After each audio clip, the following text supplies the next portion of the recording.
The novel opens in Quito, Ecuador on the night of February 12, 1949, through the eyes of 13-year-old Macias Montero, the son of a newspaper editor. His world is abruptly disturbed by chaos outside, people screaming, cars colliding, and neighbors behaving in strange, disjointed ways. He wakes to confusion not only in the street but within himself as he senses something extraordinary and frightening has gripped the city. Looking out from his third-story window, Macias sees Don Jacinto's Buick crashed into the pharmacist Gonzalez's Chevy. The two men, usually irascible and proud, greet each other with exaggerated calm. Instead of arguing over the accident, they embrace and apologize profusely, distracted by the news. Around them, people are running in panic, ignoring the wreckage entirely. The world, it seems, has shifted overnight. The boy's household mirrors the commotion outside. His maid Delia bursts into his room hysterical. She tells him that Martians have landed, that the radio has announced an alien invasion of Ecuador, with the nearby city of Latacunga destroyed and UFOs seen above the Galapagos Islands. She is in her nightrobe, trembling and praying. Macias, irritated but intrigued, suspects she's been dreaming or gone mad, yet he follows her downstairs to the living room. There his father's prized Telefunken radio plays the broadcast. The announcer's voice, grave and broken, declares that Ecuador is under attack by beings from another world. The nation's civilization is wounded, and extinction may be near. The man cites official sources, even Chronicas, Macias's family's own newspaper, as confirmation. In a surreal twist, he ends the message by advertising a local orange soda, the cheery jingle clashing grotesquely with the supposed apocalypse. Delia collapses into prayer, demanding that Macias kneel beside her. The young boy, torn between skepticism and awe, refuses to surrender to hysteria. He rushes outside to find out for himself what is happening, and the chapter ends on his desperate, impulsive flight into the night. The scene is a brilliant reimagining of the real War of the Worlds radio panic that took place in Ecuador in 1949, when an Orson Welles-style dramatization caused mass hysteria in Quito. The story's tension is not only external, the fear of invasion, but also deeply psychological. It captures the fragility of trust in an era when radio, modernity, and rumor could turn reality into nightmare. Ecuador, July 1957, Chapter 2, Valeria. The second chapter, set 8 years later, shifts the focus and the narrative voice to Valeria, a young woman haunted by that same night's events. Her very first line pierces with sorrow. I lost my parents to 20 minutes of radio drama. The catastrophe of 1949, the panic broadcast, destroyed her family and defined her life. The details remain shrouded in secrecy. No one has ever told her exactly what happened that evening. What she knows is that her parents died and the event became unspeakable in her family. Even her mother's name is now taboo. Now at last, Valeria is returning to Quito after 8 years of exile in a Catholic boarding school in Riobamba, sent away under mysterious circumstances by her uncle Tío Bolivar. She travels alone on a crowded train, clutching her luggage in her dreams. The train scene, full of the smells and sounds of Ecuadorian life, the chatter, livestock, and the parrot that won't stop saying hola, situates her between past and future, a young woman suspended between tragedy and possibility. Valeria is ambitious, romantic, and fiercely hopeful. Though she was banished from her home, she refuses to see herself as a victim. She dreams of becoming a photojournalist, inspired by her late mother's best friend, who once owned the very newspaper that figures so heavily in the story, Chronicas. Her prized possession, given to her by her uncle when she was 15, is a Kodak Brownie 127 camera. Through its lens, the world appears manageable, even beautiful, something she can frame, control, and preserve. This camera becomes her symbol of freedom and identity. It is the tool with which she hopes to shape her own destiny, to reclaim her parents' memory, and to make sense of the catastrophe that shattered her childhood. Her optimism carries her to Quito, where she reunites with Tío Bolivar, the man who exiled her. Once an accountant, he is now the weary manager of a radio station, the very one implicated in the 1949 broadcast that caused mass panic and death. He greets her at the train station, cigarette in hand, his manner brisk but affectionate. Yet something about his nervous energy unsettles Valeria. He twitches, fidgets, and evades direct answers.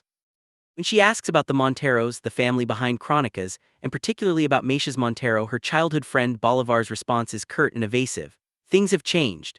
His tone hints at a buried scandal. Valeria's insistence that she could work for the newspaper, that she wants to earn her own living, is met with paternal condescension.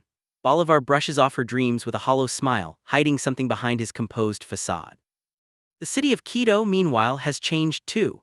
Once provincial, it is now booming, cars clogging the narrow streets, neon cinema signs announcing the newest Mexican melodramas, vendors shouting, and construction filling the air with noise. Valeria is thrilled to be back in this living, pulsing city, so unlike the cloistered stillness of her convent school. Bolivar's home, however, feels like a step backward in time, dark, heavy, and tense. His wife, Tia Marga, greets Valeria politely but without warmth. Time has not been kind to her. Once pretty, she now appears prematurely aged, her face marked by exhaustion and worry. Still, she plays the part of a dutiful hostess, remarking on Valeria's freckles and apologizing for her appearance. Their household is crowded but loveless.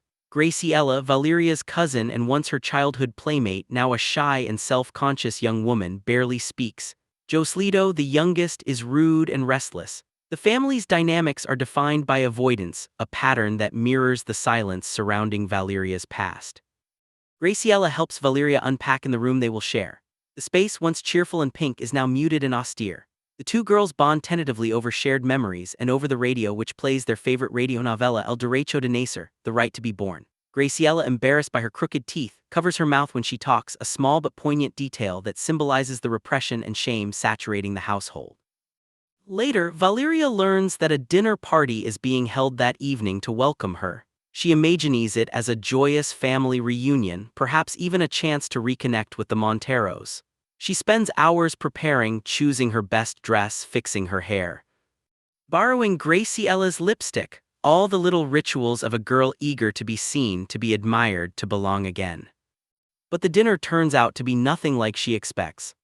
The guests are not the Monteros, but a somber older couple, Mr. and Mrs. Recalde, and their awkward red-headed son, Felix. From the moment they enter, the atmosphere is formal, strained, and faintly deceptive. Bolivar, jittery and overeager, acts as though he is negotiating rather than hosting. His jokes come out forced, his laughter feels rehearsed. Even the champagne, a luxury in that time, seems like an attempt to impress rather than celebrate. Valeria, naive but observant, senses the falseness in the air. She doesn't yet understand that the dinner is not about her homecoming but about arranging her future, that her uncle is quietly setting her up with Felix Recalde, the awkward son of wealthy acquaintances, in a bid to secure her social respectability and perhaps his own family's finances.